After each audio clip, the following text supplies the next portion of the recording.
السلام علیکم، میں امداد سمرو۔ اختیارات کی جنگ چھڑی ہوئی ہے شاہراہ دستور پر دو بڑے اداروں میں، بلکہ ادارہ تو ایک ہے، دوسرا ماتحت ادارہ ہے، پارلیمنٹ اور سپریم کورٹ میں۔ پارلیمنٹ نے اپنا اختیار جو تسلیم نہیں کیا جا رہا تھا یا جس کو روندا جا رہا ہوتا ہے بار بار، کبھی کسی ادارے کی طرف سے کبھی کسی ادارے کی طرف سے، اس کو اسرٹ کرنا شروع کر دیا ہوا ہے، اس کا اظہار کرنا شروع کر دیا ہے، اس پر عمل درآمد کرنا شروع کر دیا ہوا ہے۔ آج ایک طرف سپریم کورٹ میں انتخابات کے حوالے سے تحریک انصاف کی پٹیشنز کی سماعت ہو رہی تھی، تو دوسری طرف جوائنٹ سیشن تھا پارلیمنٹ میں، جس میں لمبی تقریر کی وزیر اعظم شہباز شریف صاحب نے، لیکن آج شہباز شریف صاحب ذرا مختلف تھے۔ آج شہباز شریف صاحب تھوڑے وہ والے یوسف رضا گیلانی نظر آ رہے تھے، جنہوں نے کہا تھا کہ پھر ریاست کے اندر ریاست کس نے بنا رکھی ہوئی ہے، جنہوں نے کہا تھا کہ پھر اسامہ بن لادن جو ہے کس کے ویزا پر وہاں اپنا قیام پذیر رہے۔ پھر اس کے بعد یوسف رضا گیلانی کا جانا ٹھہر گیا تھا، تو یوسف رضا گیلانی کو 5 سال کے لیے نااہل کر کے سزا دلوائی گئی تھی۔ بات کسی اور کی تھی، تکلیف کسی اور کو ہوئی تھی، لیکن بہرحال اس کا جو ہے بدلہ عدلیہ نے لیا تھا، اور عدلیہ نے یوسف رضا گیلانی صاحب کو نااہل کر دیا تھا، جس کا اظہار شہباز شریف صاحب نے آج اپنی تقریر میں بھی کیا۔ اور اس کے بعد ایک اور چیز ہوئی ہے جو وزیر اعظم شہباز شریف کی تقریر سے زیادہ اہم ہے، وہ یہ کہ ایک بل جو ہے، ترمیمی بل عدالتی اختیارات کے اوپر، چیف جسٹس کے اختیارات کے اوپر ایک ترمیمی بل جو ہے اس کی کابینہ نے منظوری دے دی ہے۔ اب یہ ترمیمی بل اپنا پارلیمنٹ میں آئے گا، اور پارلیمنٹ سے منظور ہونے کے بعد یہ قانون بن جائے گا، جس کے بعد چیف جسٹس کے پاس جو اختیار ہے سو موٹو نوٹس لینے کا، وہ ایک شخص کے پاس اختیار نہیں رہے گا، وہ سپریم کورٹ کا اختیار ہوگا، جیسا کہ کہا گیا تھا۔ بلاول بھٹو زرداری نے اپنی تقریر میں کہا تھا کچھ عرصہ پہلے، اور پھر کل وزیر اعظم شہباز شریف صاحب نے بھی کہا تھا، انہوں نے بھی بلاول بھٹو زرداری صاحب کی تقریر والا وہی حوالہ دیا تھا کہ جی آپ ہمیں تو کہتے ہیں کہ جی وزیر اعظم کچھ نہیں ہوتا، کابینہ کے فیصلے ہوتے ہیں، وزیر اعظم کابینہ کی منظوری کے بغیر فیصلے نہیں کر سکتا، تو آپ اپنے اوپر بھی ذرا اس کو اپلائی کر لیجئے۔ وزیر اعظم شہباز شریف صاحب نے سپریم کورٹ کو سیدھا کہا۔ انہوں نے جسٹس مظہر علی اکبر نقوی صاحب کی آڈیو کا ذکر کیا، اور آڈیو کا ذکر کر کے انہوں نے بتایا کہ جناب یہ اس کی تحقیقات ہونی چاہیے، یہ نہیں ہو سکتا کہ آپ کہیں کہ جی نہیں اس میں کچھ بھی نہیں ہے۔ انہوں نے یہ بھی کہا وزیر اعظم صاحب نے کہ بھائی ہم سیاستدانوں کے خلاف تو مقدمات یوں بن رہے ہوتے ہیں اور ہمیں سزائیں بھی مل جاتی ہوتی ہیں، بتائیے کہ پاکستان کی تاریخ میں کتنے ججز کو کرپشن کے الزام میں سزا ہوئی ہے، سیدھا، یعنی کوئی لگی لپٹی نہیں تھی۔ تو جو اختیار تھا سپریم کورٹ کا، وزیر اعظم کی تقریر پر بھی میں آتا ہوں، اور پہلے جو معاملہ اصل میں تو معاملہ پارلیمنٹ کا اور ہو گیا ہوا ہے سپریم کورٹ کا، سپریم کورٹ کے اندر کی لڑائی بھی ہے، تو اس کو جسٹس مندوخیل صاحب نے کہا کہ ہمارے گھر کی لڑائی ہے، یعنی ہمارے گھر کا معاملہ ہے، اس کو آپ چھوڑ دیں۔ تو بہرحال تو جو کمیٹی بنائی گئی ہے، اپنا جو ترمیمی بل بنایا گیا ہے، جس کی منظوری دی ہے کابینہ نے، یہ ترمیمی بل جو ہے، اس ترمیمی بل کے مطابق 3 رکنی کمیٹی بنے گی سینئر موسٹ جج صاحبان کے اوپر۔ فرض کر لیں کہ یہ بل کل پرسوں منظور ہو جاتا ہے، تو پھر چیف جسٹس عمر عطا بندیال صاحب از خود نوٹس نہیں لے سکیں گے۔ انہوں نے اگر کسی از خود نوٹس کسی چیز پر لینا ہوگا تو اس پر ان کو شامل مشورہ کرنا پڑے گا، ان کو اپنا کن جج صاحبان کے ساتھ، جسٹس قاضی فائز عیسیٰ صاحب کے ساتھ، جن کو مسلسل نظر انداز کر رہے ہیں، جن کے ساتھ ان کی بات چیت تک نہیں ہے، ان سے مشورہ کرنا پڑے گا۔ پھر ان کے بعد میرا خیال ہے سردار طارق مسعود صاحب سینئر موسٹ ہیں، ان سے مشورہ کرنا پڑے گا۔ پھر تو چیف جسٹس صاحب جو ہیں وہ خود یہ اتھارٹی جو ایکسرسائز کرتے آ رہے تھے، جس کا جج صاحبان نے خود بھی سوال کیا ہوا تھا کہ بھائی چیف جسٹس صاحب خود کیسے کر سکتے ہیں، چیف جسٹس صاحب سپریم کورٹ نہیں ہے، سپریم کورٹ یہ سب سپریم کورٹ ہے۔ تو یہ جو جسٹس مندوخیل صاحب اور منصور علی شاہ صاحب کی جو اختلافی نوٹ ہے، جس کو کہا جا رہا ہے کہ 4-3 کے سے فیصلہ تھا، اس فیصلے میں لکھا ہے انہوں نے اپنی کہ جی چیف جسٹس کا جو اختیار ہے اس کے اوپر بھی کوئی قانون سازی ہونی چاہیے، اس کے اوپر بھی کوئی نظر ثانی ہونی چاہیے کہ چیف جسٹس خود سے اختیار استعمال کیسے کر سکتے ہیں۔ ایک اور معاملہ ہے ظاہر ہے جس کو پارلیمنٹ نے ایڈریس کرنا ہے، وہ ہے بینچ بنانے کا طریقہ کار۔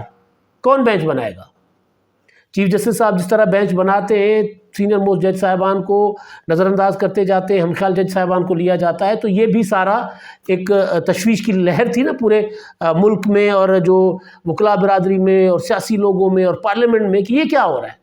عمران خان صاحب کے مقدمات آتے ہیں تو 3-4 جج صاحبان ہیں، انہی کا بینچ بنتا ہے اور کسی کے پاس وہ جاتا نہیں ہے۔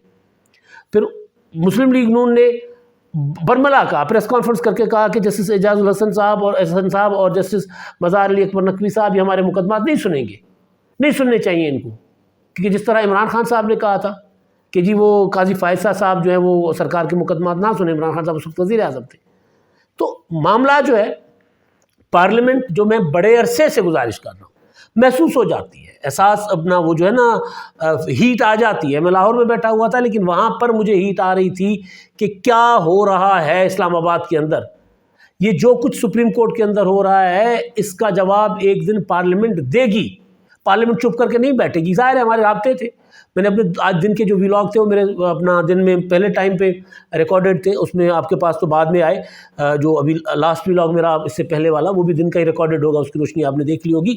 وہ میں نے وزیر اعظم کی تقریر سے پہلے میرا وہ ویلاگ تھا، فیل آ گئی ہوئی تھی کہ کیا چل رہا ہے، کیا ہو رہا ہے، کس طرف جا رہے معاملات اور کیسے رکیں گے، کہاں رکیں گے یہ معاملات، سارا کچھ پتہ چل رہا تھا۔ تو آج جو تقریر ہوئی ہے وزیر اعظم صاحب کی اور پھر جو بل بنا ہے جو کابینہ نے منظور کر لیا ہے، اس سے کھلا اظہار ہے کہ لڑائی دو بدو ہو چکی ہوئی ہے۔ ظاہر ہے یہ لڑائی ملک کے لیے اچھی نہیں ہے، مگر جو تقریر ہے وزیر اعظم صاحب کی، میں ان کی تقریر سے 100% متفق ہوں۔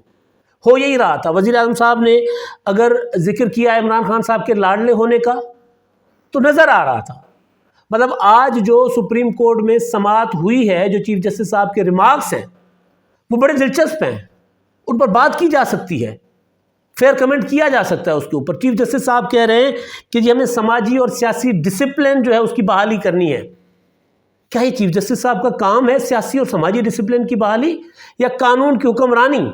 پھر چیف جسٹس صاحب کہہ رہے ہیں کہ جی یقین دہانی کروائیں سیاسی جماعتیں کہ تشدد کی فضا نہیں ہوگی، برداشت کی فضا ہوگی۔ کون سی پولیٹیکل پارٹی یقین دہانی کروائے؟ وہ پولیٹیکل پارٹی جو درخواست لے کر جاتی ہے اور بینچ بن جاتے ہیں، وہ پولیٹیکل پارٹی جو عدالتوں کے اوپر حملے کرتی ہے اور عدالتیں منہ پھیر لیتی ہیں اس طرف، وہ پولیٹیکل پارٹی جو جتھے لے کر اسلام آباد جوڈیشل کمپلیکس کو گھیراؤ کر لیتے ہیں، جو اسلام آباد کے ایڈیشنل سیشن جج کے اریسٹ وارنٹ کی تعمیل کے لیے جانے والے پولیس کے اوپر حملہ کرواتی ہے، پیٹرول بم پھینکواتی ہے، وہ پولیٹیکل پارٹی جس کے سربراہ کے ایکٹیوسٹ بھانجے جج صاحبان کی تصویریں ٹویٹر پر شیئر کر رہے ہوتے ہیں، وہ پولیٹیکل پارٹی جن کے لیڈران پولیس افسران کے نام لے لے کے لوگوں کو کہتے ہیں کہ ان کی شکلیں یاد رکھنا، وہ پولیٹیکل پارٹی جن کے لیڈران پنجاب پولیس کی پوری کمان کی تصویریں ٹویٹر پر شیئر کرتی ہے، وہ پولیٹیکل پارٹی جو پٹیشن لے کر گئی ہوئی ہے عدم برداشت وہ کر رہی ہے۔ تو چیف جسٹس صاحب جو ہیں وہ لگ یوں رہا تھا کہ جیسے جرگہ بٹھا رہے تھے، وہ کہہ رہے ہیں کہ جی ساری پولیٹیکل پارٹیز اگر کہیں تو پھر پی ٹی آئی کے وکیل کو کہہ رہے تھے کہ پھر آپ بھی اپنی قیادت سے بات کریں تو پھر ہم آگے بات چلاتے ہیں۔ تو عمران خان صاحب کو سیاسی ثالثی کے لیے سپریم کورٹ کو استعمال کرنا مقصد ہے، عمران خان صاحب کے لیے سیاسی ثالثی، کیونکہ وزیر اعظم صاحب نے آج کی تقریر میں کہہ دیا کہ ہم نے عمران خان سے مذاکرات نہیں کرنے، انہوں نے انکار کر دیا۔ اور یہ بات میں ڈے ون سے کہتا آ رہا ہوں کہ یہ حکومت عمران خان کو مذاکرات نہیں دے گی۔ عمران خان صاحب مذاکرات کے ذریعے فیس سیونگ چاہتے ہیں، مذاکرات کے ذریعے اپنے آپ کو سنبھال کر دوبارہ پولیٹیکل سیاسی عمل پر حملہ آور ہونا چاہتے ہیں، اور یہ حکومت اچھی طرح انڈرسٹینڈ کر گئی ہوئی ہے کہ عمران خان صاحب کے ساتھ مذاکرات نہیں ہوں گے۔ تو لہٰذا وزیر اعظم صاحب نے ایسے ماحول میں پارلیمنٹ میں کھڑے ہو کے یہ بات کی ہے جب سپریم کورٹ آف پاکستان میں ثالثی نما ریمارکس آ رہے ہیں۔ چیف جسٹس صاحب کے ریمارکس پڑھ لیں، جو آرگومنٹ ہو رہا ہے، چاہے وہ ان کا چیف جسٹس کا مکالمہ ہے اپنا علی ظفر سے، بیرسٹر علی ظفر سے، چاہے وہ اٹارنی جنرل کے ساتھ ہے، چاہے وہ فاروق ایچ نائک صاحب کے ساتھ ہے، اس میں چیف جسٹس صاحب درمیانہ راستہ نکالنے کی کوشش کر رہے ہیں۔ عدالتیں درمیانہ راستہ نہیں نکالا کرتی، درمیانہ راستہ سیاستدان نکالتے، عدالتیں قانون کے مطابق فیصلہ کرتی ہیں۔ درمیانہ راستہ یہ ہے کہ جی جج صاحب کہہ رہے ہیں کہ چلیں جی کٹوتی کر لیں، پھر ایک جج صاحب کہہ رہے ہیں کہ جی 10 ارب روپے اگر آپ کے پاس لیپ ٹاپ کے لیے ہیں تو الیکشن کے لیے کیوں نہیں ہے۔ یہ ایک مائنڈ نظر آ رہا ہے چیزیں، اس وجہ سے میں کہہ رہا ہوں کہ جو ماحول ہے، کیونکہ جج صاحبان کی آڈیو، جج صاحبان کے متعلق محمد خان بھٹی کے انکشافات، اور پھر جج صاحبان کی مبینہ پراپرٹیز جن کے اوپر جو خبریں دینے والوں کے خلاف کسی قسم کی کوئی کارروائی نہیں ہوئی، اس کا مطلب ہے کہ وہ خبر ٹھیک ہے، اس کا مطلب ہے کہ پراپرٹیز ٹھیک ہے۔ اگر پراپرٹیز ہیں تو پھر وسائل بتانے ہوں گے کہ کون کن وسائل سے خریدے، ذرائع کیا تھے وہ، وہ بتانے ہوں گے ظاہر ہے. اگر جسٹس قاضی فائز عیسیٰ صاحب سٹنگ جج ہونے کے باوجود اگر ان کے خلاف FBI تفتیش کرتی ہے, تحقیقات کرتی ہے, وہ ان کی بیوی کٹڑے میں کھڑے ہو جاتے ہیں, وہ اپنا حساب کتاب دیتے ہیں, تو پھر باقیوں کو بھی دینا چاہیے نا.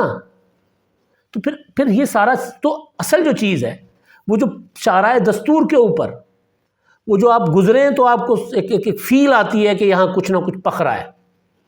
پارلیمنٹ جونج رہی ہے اپنے اختیارات کے لیے, اپنی اتھارٹی کے لیے, جس کو ظاہر ہے ہر دور میں کبھی کسی نے نقصان پہنچایا, کبھی کسی نے نقصان پہنچایا, لیکن جو نقصان 2008 سے 2013 سے 2018 تک نواز شریف صاحب نے ایبسینس ہو کر پارلیمنٹ کو نظر انداز کر کے کیا, اور پھر اس کے بعد جو عمران خان صاحب نے پارلیمنٹ کے اوپر لعنت بھیج کر, لٹرلی لعنت بھیجی, انہوں نے کہا کہ جی میں تو لعنت بھیجتا ہوں اسی پارلیمنٹ پہ, وزیر اعظم تھے, میں تو جاؤں گا ہی نہیں.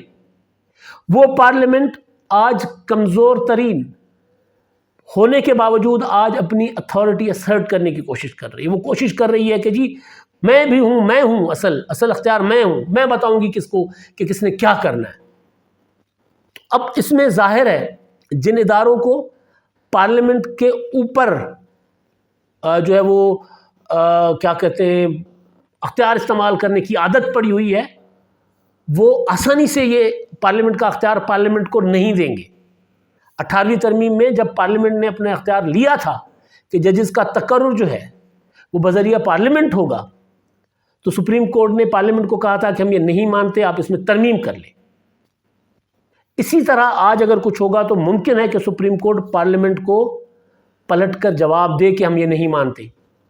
تو یہاں سے ہوگی بڑی لڑائی شروع, اور خدشہ ہے اس کا کہ ہوگا. وزیر اعظم صاحب کی جو تقریر تھی وہ ہوتا ہے نا کہ بندہ صبر کر کے جیسے پھٹ پڑے.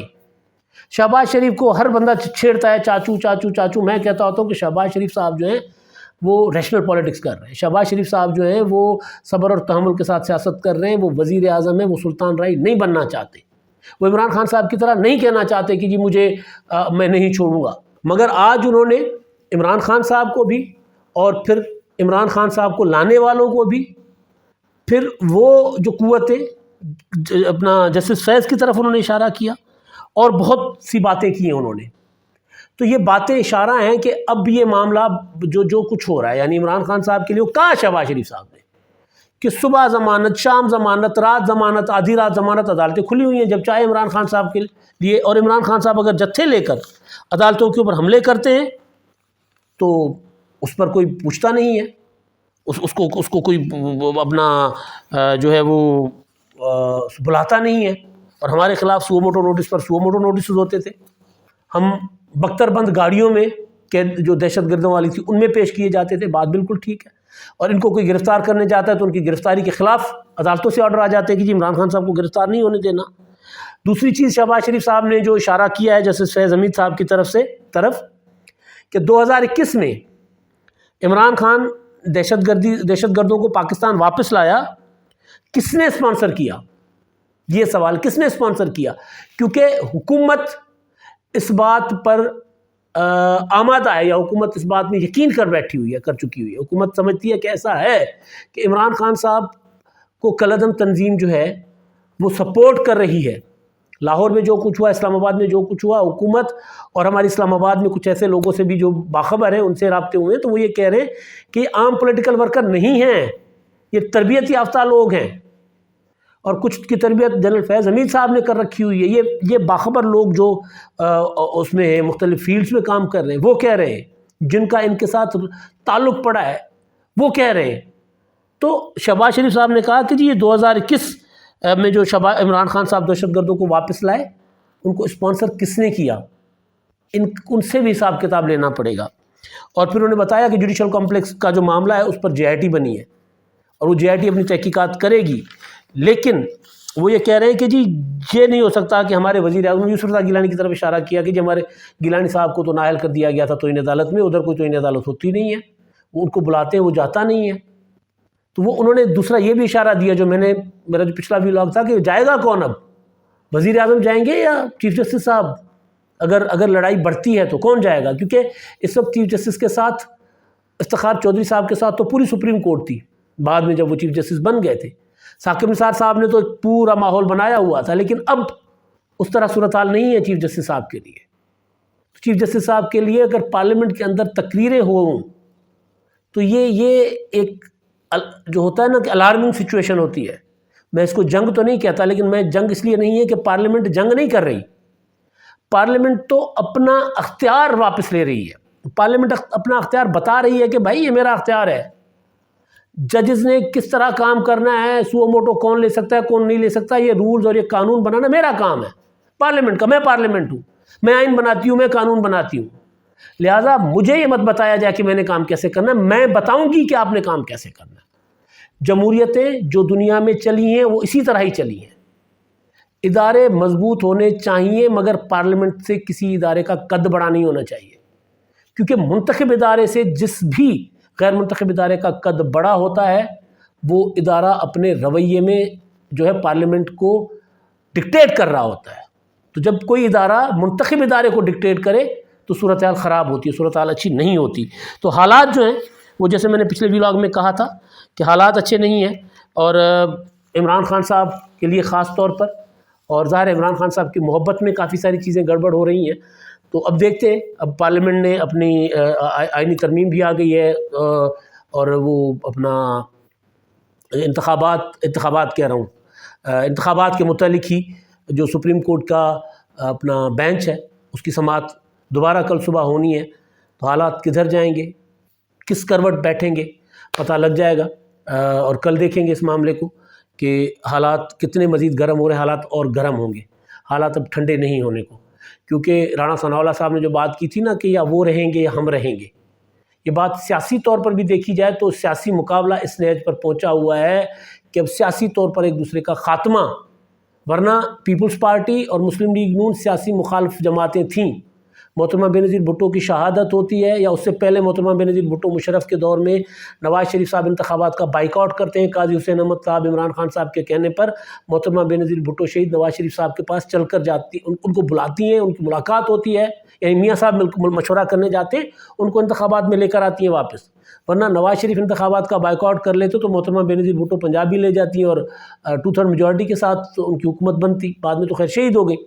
اسی طرح محترمہ کی شہادت کے بعد نواز شریف صاحب نے پھر کہا کہ ہم انتخابات نہیں لڑیں گے. آصف زرداری ان کو لے کر گئے کہ نہیں انتخابات لڑیں. سیاسی قوتیں ایک دوسرے کے وجود کے ساتھ ایک دوسرے کے وجود کو برداشت کر کے قائم رہ سکتی ہیں، مگر عمران خان صاحب نے کسی کا وجود برداشت نہیں کیا.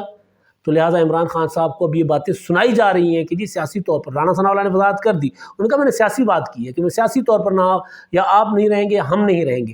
تو جب معاملہ یہاں پر آ جائے اور پھر جب پارلیمنٹ کو یہ شک ہو یا پارلیمنٹ کو یہ گمان ہو یا پارلیمنٹ کو یقین ہو کہ عمران خان صاحب کے لیے جو معاملات جو فیصلے پارلیمنٹ نے کرنے ہیں وہ فیصلے عدالتیں کر رہی ہیں، تو پھر جب پارلیمنٹ اپنا اختیار استعمال کرے تو حالات بگڑیں گے، سدھریں گے نہیں، کیونکہ پارلیمنٹ کا اختیار یہاں پر آج تک کسی نے تسلیم نہیں کیا، غیر جمہوری اداروں نے، غیر منتخب اداروں نے. اب تک کے لیے اتنا ہی. اللہ حافظ.